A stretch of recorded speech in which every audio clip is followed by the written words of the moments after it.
I think it's very important that the work that we do be grounded in tradition, be grounded in the people that have been here before us. But at this meeting is, and I picked up one of the things that Bill said, every day is a new day. And I think that's not a bad place for me to begin. I will speak for about 5 minutes. One of the things I wanted to say right up front is that we want to try to keep this going as a discussion, not a series of presentations, but hopefully we can be a discussion of the people in this room and the people that are connected to us thanks to the internet. So that's why I want to keep my remarks as brief as I possibly can. My background comes from that world of agendas and papers that Bill White mentioned. It comes from a world in which the way I was taught was, somebody's talking right there, but was in a world of evidence-based policy making, that one does research and one thinks through what the best way of proceeding is, and then that the logical decision be taken. But I guess the one thing that I've learned in my just short of 50 years of working is that politics is key. And how people respond is key. I'll just tell you one story. I can't match the stories that we have just heard, but I'll tell you one story. And that was when, I will leave him nameless, a Minister of Finance and a Minister of the Environment were out here visiting our climate change group. UVic has one of the strongest climate change groups anywhere in Canada. It's world class. And my scientist friends, led by Andrew Weaver, gave a persuasive case as to why climate was changing, that it was a function of the emissions that were being created, everything that you know. But the two ministers responded, we're not hearing this from the people. We're not hearing this from our voters. Why, if you're so sure of your science, don't we hear it from more people? Well, that to me is the bridge to talking about the role of youth. As I come closer to the end of a working life, I've had 3 retirements so far, there may yet be a 4th, but one of the things that's clear to me is that the world that those of us who are of my age are leaving is far from perfect. We have certainly not resolved the big issues out there. And I hope that what we can do in the next 2 days is to talk about how, thanks to technology, thanks to social media, the information revolution more broadly. I don't think we need to be stuck to social media, but social media is the latest thing and provides for networking, and networking is all about the capacity to bring pressure. But how has this changed? How will this enable youth to speak out on the major issues of the day? One of the things that we hope we will talk about, and both in my session and elsewhere, is how this technology can be used in order to build peace, where peace building is necessary, and to build democracy, where democracy has never existed, where that culture has not been. This obviously involves some putting together of cultures, but how can this be used? And I had a conversation with Sarah. Not a great conversation given the call was breaking up, but I guarantee you she's got some very interesting things to say on that subject when we get around to it. And very encouraging in terms of how social media and the, as I say, information revolution more broadly can be used to help build peace. I think this is really a critical issue. And I guess I will close by saying, since the Rio Plus 20 meeting is just over, I would like to ask above all the youth here and the youth that are out there on the internet listening to us now or that will come in, what do you think of Rio? A lot of things were said, but do you really find it convincing? Is there going to be action that will follow up? And I guess my time of working with political leaders, and that was fairly extensive, underlined to me how easy it is to make verbal commitments, and in that way to deal with whatever pressures are the pressures of the day.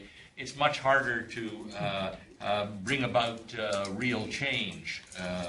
And so I hope that what we can do is to talk directly and openly, both those of you who are youth or those that are working with youth on trying to promote the voices of youth, how to do that, how to make it most effective. And for me, this meeting will be a success if we can come up with half a dozen. I would be delighted with half a dozen. If there are more, there are more. But half a dozen ideas which we can follow up on, where things can actually be done.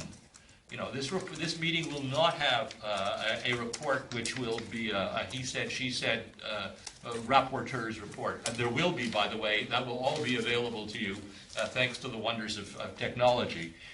You can watch it on your computer. But really what we hope we can do is to build something which will suggest some ways forward so that voices of youth are heard and voices of youth have an impact. How can this technology help us do that? That's the challenge that I would like to put to you all this morning. Thank you. Phil? Well, welcome everyone. I won't take long because I think we need to have everybody else introduce themselves. We're keen to get to know everybody and have everybody get to know themselves. But I'll just make a couple of remarks. And I'd like to follow on this theme that Gordon mentioned of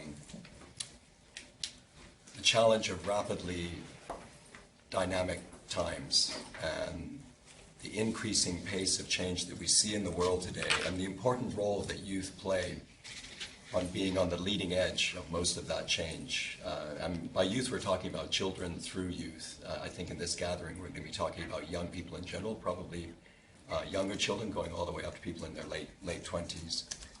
We live in an interesting time in that regard because there are both more young people percentage-wise and number-wise on this planet and in our human family than ever before.